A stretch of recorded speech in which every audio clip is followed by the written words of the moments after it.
Bayangin ada dua bangsa buas dikurung ribuan tahun, dan sekarang mungkin aja mereka udah bebas. Guys, pernah kebayang gak sih ada dua bangsa super brutal yang dulunya sampai dikurung di balik tembok raksasa, dan sekarang bisa jadi mereka udah bebas? Nama mereka Ya'juj dan Ma'juj. Dalam surah Al-Kahfi ayat 94 hingga 98, Allah cerita soal seorang raja hebat bernama Zulkarnain. Raja ini bukan orang sembarangan. Dia bukan cuma punya kekuatan politik dan militer, tapi juga punya hati mulia. Suatu hari dia ketemu satu kaum yang ketakutan banget. Mereka minta bantuan karena ada dua bangsa super buas yang terus ngerusak wilayah mereka. Dan siapa lagi kalau bukan Ya'juj and Ma'juj. Kata mereka, "Wahai Zulkarnain, tolong dong, bangun tembok yang bisa lindungi kami dari Ya'juj and Ma'juj. Mereka rusak semuanya, nyiksa orang, dan gak bisa dikalahkan." Dan lu tahu apa yang Zulkarnain lakuin? Dia gak bangun tembok biasa. Dia bikin bendungan besi raksasa. Campuran dari lempengan besi dan tembaga cair. Sekuat itu bro. Bahkan saking kuatnya, Ya'juj and Ma'juj gak bisa manjat, gak bisa bobol, dan gak bisa tembus. Tapi ada yang serem banget di sini. Dalam salah satu hadits syahih, Nabi Muhammad SAW pernah bilang kalau Ya'juj and Ma'juj itu setiap hari terus berusaha ngorek-ngorek tembok itu. Mereka korek dari pagi sampai sore, terus berhenti, dan besoknya lanjut lagi. Tapi mereka selalu lupa bilang, insya Allah. Jadi temboknya balik utuh lagi.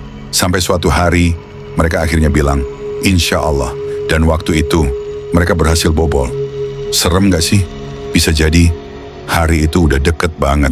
Bahkan dalam hadis lain, Rasulullah SAW bilang, kalau tembok itu saat ini udah berlubang sebesar lingkaran tangan. Dan itu disampaikan berabad-abad lalu bro. Sekarang kita mikir, kalau dari dulu mereka dikurung, dan sekarang ada kemungkinan temboknya udah bolong, artinya apa? Artinya, Ya'juj dan Ma'juj bisa aja udah mulai menyusup keluar. Tapi karena mereka tersembunyi dan lokasinya misterius banget, manusia belum nyadar kalau mereka udah bebas. Teori lain juga bilang, bisa aja mereka nggak langsung nyerang secara brutal dari awal. Bisa jadi mereka menyusup perlahan, nunggu waktu yang pas buat muncul dan bikin kekacauan besar. Dan lu tahu nggak, dalam hadits juga disebut, nggak ada satupun manusia yang bisa ngalahin mereka. Bahkan pasukan terbaik sekalipun gagal total. Satu-satunya yang bisa menghentikan mereka cuman Allah langsung lewat bencana besar yang akan menghancurkan mereka semua sekaligus. Makanya kita harus mulai serius mikirin ini. Bukan cuman buat tahu doang, tapi biar kita bisa siapin diri secara iman dan mental. Karena kalau mereka udah muncul, dunia bakal berubah selamanya. Kalau lo kira Ya'juj and Ma'juj itu mitos, tunggu dulu. Ilmuwan dunia juga sampai kebingungan nyari jawaban soal mereka. Oke bro, sekarang kita masuk ke bagian yang paling banyak bikin orang garuk-garuk kepala. Sebenarnya, siapa sih Ya'juj and Ma'juj itu? Apakah mereka manusia seperti kita? Makhluk aneh, monster, atau malah alien? Yup, pertanyaan ini udah lama bikin ilmuwan bingung. Soalnya, deskripsi tentang Ya'juj and Ma'juj dalam Al-Quran dan hadis tuh rada unik dan gak biasa. Di satu sisi mereka disebut sebagai manusia, tapi di sisi lain, sifat dan jumlah mereka sangat gak wajar. Contohnya aja, mereka jumlahnya begitu banyak sampai bisa bikin kerusakan global. Mereka haus darah, brutal, dan gak bisa diajak damai. Mereka bakal minum habis seluruh air dan makan semua makanan. Bahkan ketika mereka udah naik ke tempat tinggi, mereka bilang, kita udah bunuh semua di bumi, sekarang saatnya ke langit. Nah karena deskripsi ini luar biasa anehnya, beberapa ilmuwan modern mulai bikin teori-teori yang, jujur aja, bikin kita mikir keras. Teori pertama, Ya'juj and Ma'juj adalah suku kuno terisolasi. Mereka mungkin tinggal di daerah terpencil, kayak dalam gua, bawah tanah, atau balik pegunungan yang gak bisa dijangkau manusia biasa. Lu tahu suku Sentinel di Pulau India? Mereka hidup ribuan tahun tanpa kontak dunia luar dan nyerang siapapun yang mendekat. Nah, bisa jadi kayak gitu. Teori kedua, mereka adalah mutasi genetik atau makhluk hybrid yang punya kekuatan gak biasa. Mungkin ada sejarah kelam di masa lalu yang bikin mereka jadi sangat brutal dan beda dari manusia biasa. Ada yang bilang mereka berkembang biak dengan cepat, tanpa aturan, dan punya kecerdasan yang mengerikan. Teori ketiga, ini paling ekstrim sih, alien atau makhluk dari dimensi lain. Beberapa peneliti bilang, bisa jadi Ya'juj dan Ma'juj itu bukan dari bumi ini, karena digambarkan sebagai makhluk yang muncul di akhir zaman, dan gak bisa dikalahkan dengan senjata manusia biasa. Tapi, semua teori ini balik lagi ke satu hal. Mereka adalah ancaman besar yang nyata. Kita nggak perlu tahu mereka manusia, monster, atau alien. Yang pasti mereka akan muncul dan dunia akan kacau saat itu terjadi. Dan kalau kita nggak siap, bisa-bisa kita jadi korbannya. Makanya, daripada kita sibuk debat siapa mereka sebenarnya, lebih baik kita siapin diri. Karena satu hal yang pasti, kalau mereka udah keluar, nggak ada tempat aman di dunia ini. Kalau Rasulullah SAW udah kasih warning keras soal Ya'juj and Ma'juj, kenapa kita malah nganggep remeh? Bro, lu pernah nggak sih ngerasa dunia sekarang makin kacau? Perang di mana-mana, kerusakan lingkungan, moral manusia makin hancur, dan rasa aman tuh makin langka. Tapi kita semua kayak cuek, seolah semua ini wajar. Padahal ratusan tahun yang lalu, Nabi Muhammad SAW udah kasih warning keras soal semua ini, termasuk tentang Ya'juj dan Ma'juj. Dalam salah satu hadits yang diriwayatkan oleh Imam Muslim, Rasulullah pernah bangun tidur dalam keadaan pucat. Lalu beliau bersabda, "Celakalah orang Arab dari kejahatan yang telah dekat. Hari ini telah terbuka dari tembok Ya'juj dan Ma'juj seperti ini." Sambil membentuk lingkaran kecil dengan jarinya. Lo bisa bayangin gak? Rasulullah yang dikenal super tenang dan sabar sampai pucat wajahnya cuman karena mikirin mereka. Dan itu berabad-abad lalu. Artinya kebocoran tembok itu udah mulai dari zaman Nabi. Gimana dengan sekarang? Berapa besar lubangnya sekarang?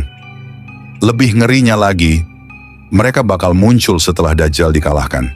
Jadi kalau lo ngerasa dunia ini udah diambang kehancuran sekarang, berarti waktunya Ya'juj and Ma'juj muncul makin dekat. Tapi pertanyaannya sekarang, kenapa kita masih banyak yang cuek?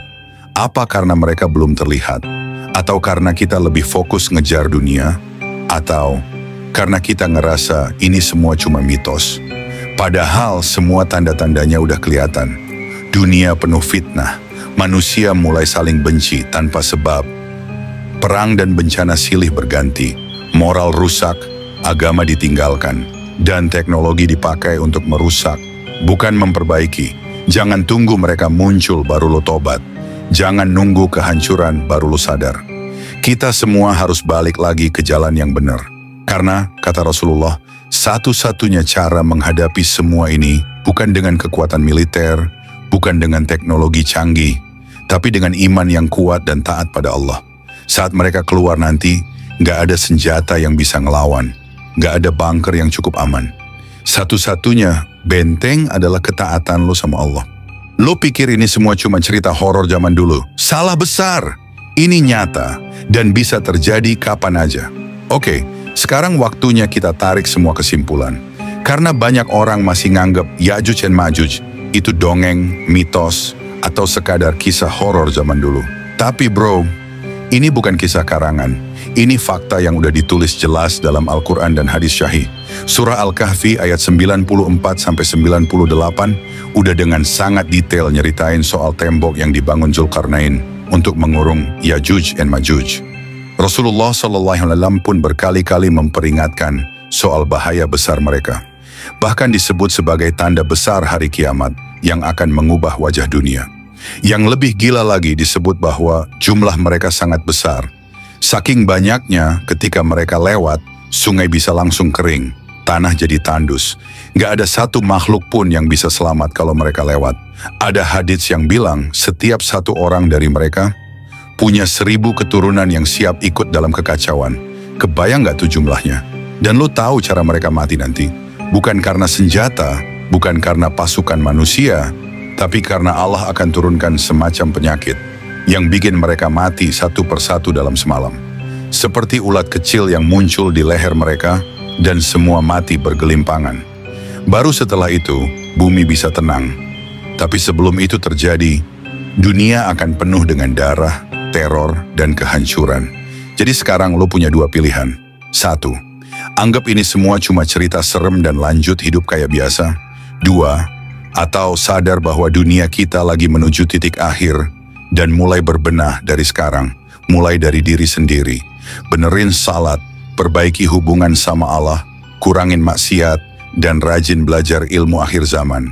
Karena kalau kita nggak paham soal ini, kita bisa jadi korban tanpa sadar. Penutup Ya'juj dan Ma'juj itu nyata. Dan mereka bakal datang. Entah 10 tahun lagi, entah besok, entah... Sekarang mereka udah jalan ke arah kita.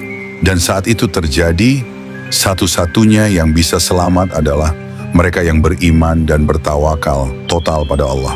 Kalau video ini bikin lo makin sadar, jangan pelit buat like, komen, dan share ke teman-teman lo. Karena mungkin aja ini video yang ngebuka mata mereka sebelum semuanya terlambat.